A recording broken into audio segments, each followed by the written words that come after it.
Hello everybody, Flynn here. How y'all doing today? You guys ready for another episode of Road Talk?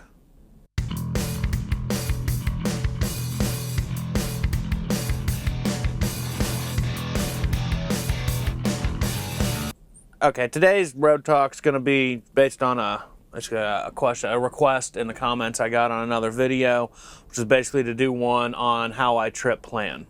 Okay, let me start out with my normal disclaimer. I'm not the trucking guru. I do not know everything, and I may omit things in this. Just there may be something I didn't think about. This is how I do things.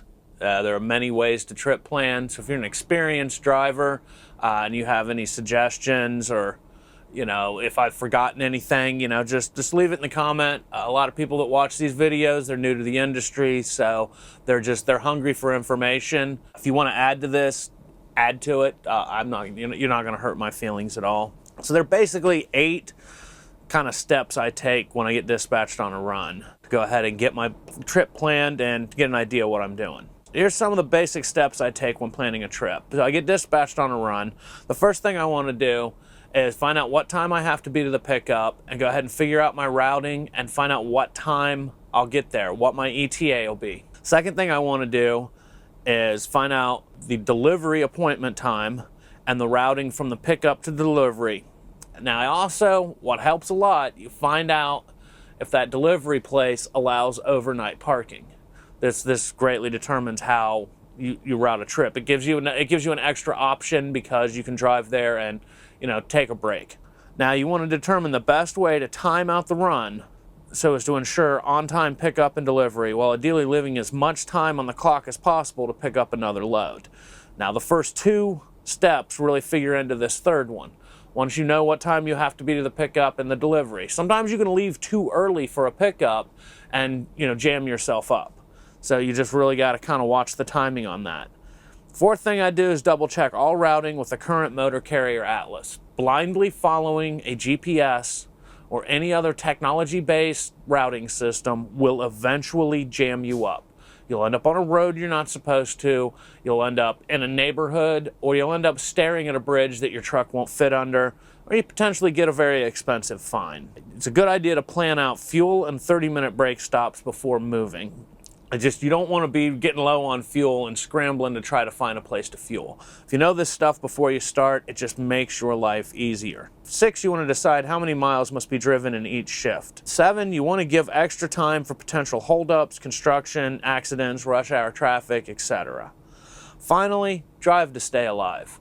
If you've done everything in your power to plan the trip properly for on-time pickup and delivery, you get stuck in a 4-hour backup due to construction, an accident, whatever.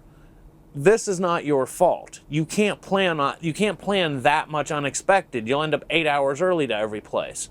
So if something like this were to occur, you just kind of contact your company or the place you're delivering to and let them know what's going on. It's better than driving like an idiot and putting your life or the life of the motoring public in danger.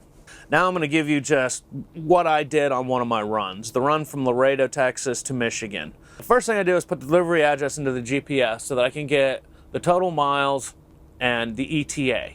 The next thing I would do is check it with the atlas. Now I didn't check it with the atlas on this run because I've done this run a whole bunch of times and I knew off the top of my head how I was routing. And I was actually going to go differently than how the GPS wanted me to go, just because I liked the way I was going to go better.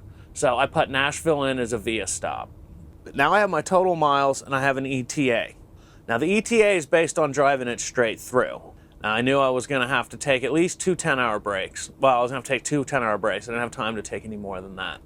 And I would have to fuel and I would have 30-minute breaks. So I looked at the GPS. Its ETA was 11 o'clock, so I added 24 hours to that. 2 10-hour breaks, 4 hours for half-hour breaks and fueling, and potential problems. That put the appointment time at 11 a.m. on the day I needed to deliver, and my appointment time was noon. So I didn't have a lot of play. Technically, I had 5 hours of play, but not really. It was a little tighter than I liked. So now I made a determination on how fast I was going to drive on the run. Normally, I try to drive between 55 and 60 to save on fuel. this wasn't a good idea with everything timed out tight like this. So I went ahead and drove my first couple shifts at 65 just to ensure that I got there and to kind of pick up a little bit of extra time. Now, the next thing I did is I seen that, it was 1,634 miles. I knew it would be 3 shifts. So I divided that 1,634 by the 3 shifts, and it came up with like 540 or something. So this told me the minimum number of miles I needed to drive each shift. Now, you could drive more, which is what I did. I drove like 580 the first 2, give or take, which made my final trip just a little easier, shorter run, not quite as long as a day. Now, some people would keep it balanced just because the way the hours of service work and you get hours coming back. Some people feel that it's better to have more balanced hours coming back. Really, if you pick up and deliver on time, you kind of done it right. Now, another little trick, and I don't do it as much as I used to, but if you take a dry erase marker and on the bottom 4th of your windshield, just write down the different highways you got to get. Maybe each day write down, a couple different options to stop for brakes. And then you're not glancing at a piece of paper, you're not fumbling with your GPS, it's right there on the windshield. You glance down real quick, but you're still looking through the windshield. It's kind of a basic overview, a few little tips in there. The biggest takeaway, do not blindly follow a GPS. Use your motor carrier atlas. Understand how to route yourself 100% old school. In other words, without any electronic computer-based routing. You must know how to route yourself with a trucking atlas. It doesn't malfunction. It doesn't lock up. It doesn't randomly decide to take you a different way.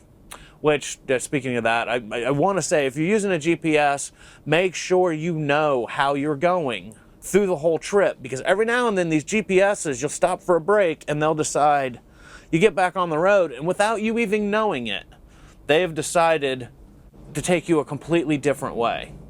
Now, I had this happen with a trainee. All he had to do was stay on I-40, and then I gave him like 2 exit numbers where there were truck stops to stop for the end of his shift. Well, he wakes me up and tells me that there was no truck stop at the one exit. And I'm looking around, and I'm like, what? What am I doing in Texarkana? What had happened was, he had came through Little Rock, Arkansas. For whatever reason, he'd probably stopped for a break before that. So as he got through Little Rock, Arkansas, the GPS, instead of keeping him on 40, had decided to route him down I-30 and then take us through the back roads of Texas to get to the delivery. He wasn't paying attention to what he was doing. He wasn't paying attention to a sign. He was blindly following the GPS. He drove over 100 miles on the wrong interstate. Like, don't be this guy. Know what you're doing. When the GPS tells you to do something, no, that's the highway you need to get. These things will mess you up. If you take nothing else away from this video, do not blindly follow your GPS.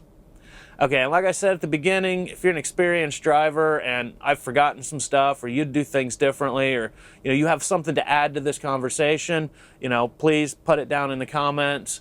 If you're new kind of coming into this and maybe I didn't touch on something, or maybe I've just created more questions, go ahead and ask the question in the comments, and I'll do my best to answer them.